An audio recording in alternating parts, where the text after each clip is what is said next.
Dobar dan, moje ime je Danijela Širola Dujić, a tema današnjeg videa je zašto nas Bog izolira od svijeta. Video ću započeti sa stihom iz Biblije iz Ivana 13:7 koji glasi: Sada još ne razumiješ zašto to radim, ali jednoga ćeš dana shvatiti. Ono što je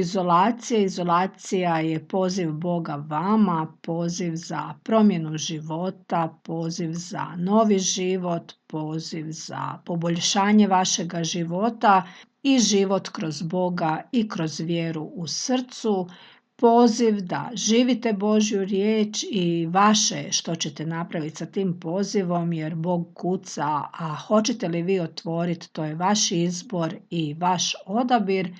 Bog je taj koji zna što radi u našem životu, a mi smo ti koji trebamo imati malo više vjere u njega. U Bibliji piše: vjera te tvoja spasila, imaj malo više vjere, velika je vjera tvoja, i piše neka ti bude kako želiš, tako da sve će biti po vašoj vjeri. I vjera je početak i kraj svega u našim životima. Isto tako u Izaiji 14:27 piše: ništa ne može zaustaviti Božji plan za vas, i to je istina, ali morate vjerovati u Boga i morate vjerovati da će se dogoditi u vrijeme kada Bog hoće, kada Bog smatra da se treba dogoditi. I u Izaiji 60:22 piše: ja sam Bog i kada dođe vrijeme brzo ću to ostvariti. Zato i kažemo: čudni su putevi Gospodnji, jer jesu. Bog sve otkrije i pokrene kada je pravo vrijeme, kada On smatra da treba biti nešto, kada On hoće, a naše je da se molimo, naše je da vjerujemo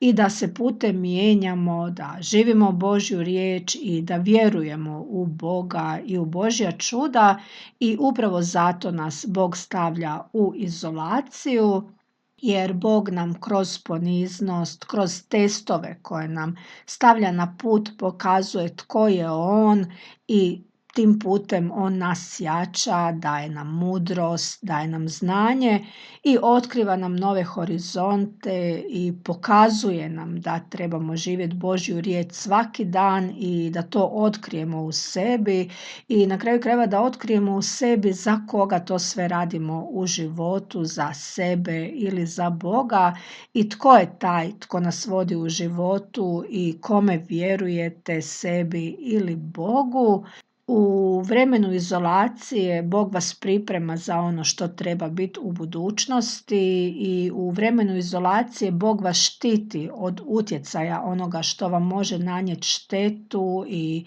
što vam može činiti gore u životu. I upravo zato nemojte se odupirati izolaciji i bježati od nje, jer za sve u životu postoji vrijeme kada nešto treba biti ili kada ne treba, kada Bog otvara vrata i pomiče planine, i kada nas Bog stavlja na čekanje, kada nas Bog testira i kada nas Bog nagrađuje sa blagoslovima.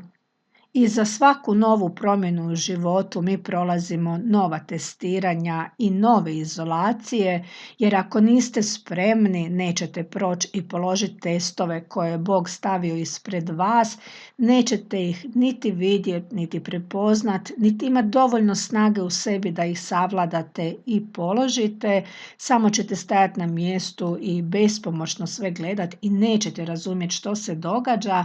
a događa se to da vi morate rasti u sebi i dosegnuti višlju razinu u sebi da biste otkrili ono što trebate saznat, i da bi to mogli razumjeti. Svjesnost i razumijevanje je ključ,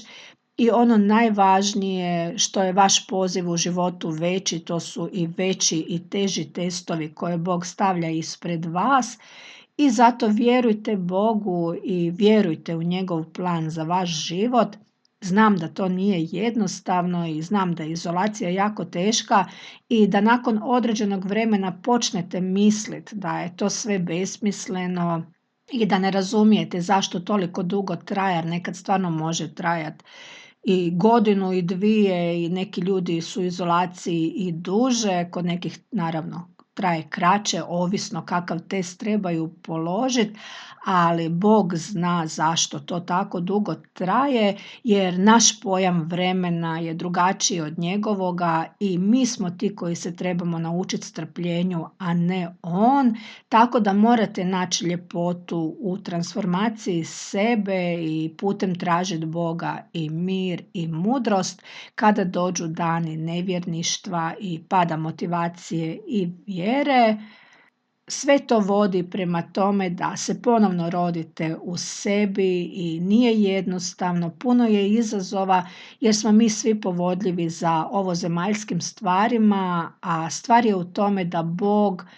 da sve onima koji žive njegovu riječ i zato i kaže tražite prvo kraljevstvo Božje i njegovu pravednost i sve će vam se dodat, sve što želite jer Bog je otac i svaki otac želi da njegovo dijete ima sve i da živi u izobilju.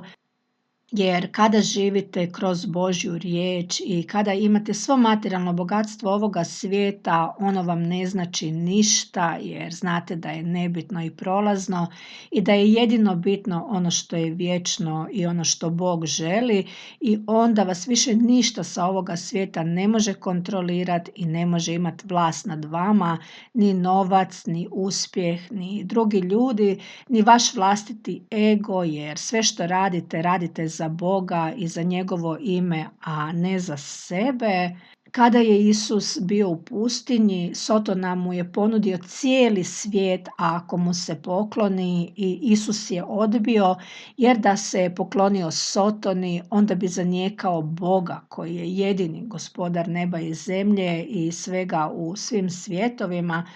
Napasti kojima je Sotona iskušavao Isusa bile su požuda tijela, oholost i pohlepa. Požuda tijela je ugađanje svome tijelu protiv Božje volje. Oholost je želja da se čovjek uzdigne iznad drugih ljudi, a pohlepa je prevelika težnja za materijalnim bogatstvima. Tako da kroz izolaciju, kroz post i kroz molitvu čovjek čisti sebe i svoju dušu, pročišćava pogled na život, otkriva nove horizonte i otkriva značenje Božje riječi jer riječi dobivaju dublji smisao i da često puta ćete se u početku toga putovanja osjećati jako usamljeno, ali nagrada je vrijedna toga i naravno, putem ćete dobivati znakove, dobivat ćete osjećaje, sanjat ćete snove i to sve vodi prema Bogu i onome tko je On, tako da fokusirajte se na Boga i na Božju riječ i sve ćete više željeti proučavati Božju riječ i sve ćete više moliti i sve će vam više goditi tišina oko vas jer tišina je ta koja daje odgovore, tišina je mir i spokoj i tišina je ta koja otkriva tajne vašega srca i putem ćete sve više i više biti žedni novih znanja, tako da izolacija je poravnavanje sa Bogom, sa božanskim utjecajem na naš život i nakon izolacije cijeli svijet i svoju prošlost i sadašnjost sve ćete gledati drugačijim očima, živjet ćete drugačije i vi ćete biti drugačiji jer kroz izolaciju iscjeljujemo sebe, iscjeljujemo svoju dušu, učimo, rastemo, razvijamo se, primamo darove Duha Svetoga i otkrivamo našu svrhu, u stvari otkrivamo jedan cijeli novi svijet i izolacija prestaje kada savladamo ono što trebamo naučiti, kada položimo test stavljen na naš put. Naravno, čovjek uvijek može sam prekinuti tu izolaciju vraćanjem starome načinu života i starim navikama, ali kada vas Bog izabere i kada vi otkrijete u sebi čuda, onda ne silazite sa toga puta jer znate da je Bog Bog svjetla i da vas Bog voli i da je to sve za vaše dobro. Tako da morate ostaviti sve iza sebe, cijelu svoju prošlost da bi živjeli Boga i Božju riječ. Morate se roditi ponovno u sebi i živjeti život koji Bog želi da živite I ono što Bog ima za vas je čudo, jer to je novi život koji niste mogli ni zamisliti da bi mogli imati, ali trebate priznat i sebi i Bogu da ste ništa bez njega i da vaš život pripada samo njemu kao što i pripada i da samo on zna koji je put ispravan za vas, jer sami smo sebi dokazali da kada mi biramo sa našim varljivim srcem koje nam je pokazalo da smo htjeli voljeti drugoga više nego sebe, ali ne Boga nego neku osobu, a Bog je jedini kojega trebamo voljeti više i koji bi nam trebao biti na prvom mjestu, a onda sve drugo i svi drugi. I kada poravnate svoj svijet kroz Boga, onda sve izgleda drugačije i sve ima drugačiji smisao i onda vam Bog šalje i drugačije ljude u vaš život jer živite kroz Boga, a ne kroz sebe. Onda je Božja volja, a ne vaša volja, onda je Božje vrijeme, a ne vaše.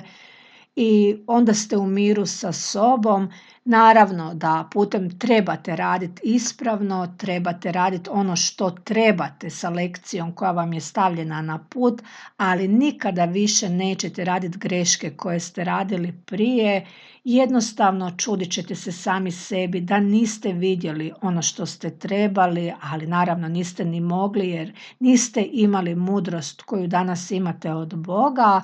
Bog kaže tražite me mudrost i ja ću vam je dati jer u nebeskom kraljevstvu nema tajni i Bog će vam pokazati sve što želite, samo morate vjerovati i biti čistog i otvorenog srca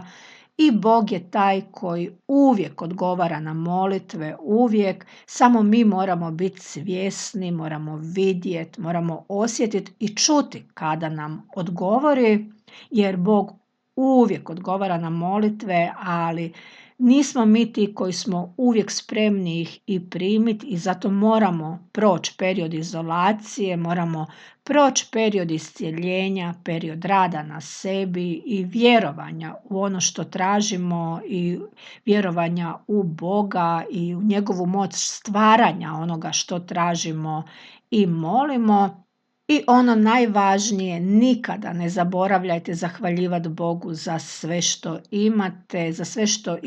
i što nemate, za sve što jeste i što niste. I nikad nemojte prestati zahvaljivati Bogu za to što vam je spasio dušu od jame i što vam je pokazao put prema svjetlu. Video ću završiti sa stihom iz Ivana 3.3 koji glasi: Zaista, zaista, kažem ti, tko se ne rodi nanovo odozgora ne može vidjeti kraljevstva Božjega. Evo, u ovome videu toliko. Do sljedećeg videa srdačan pozdrav.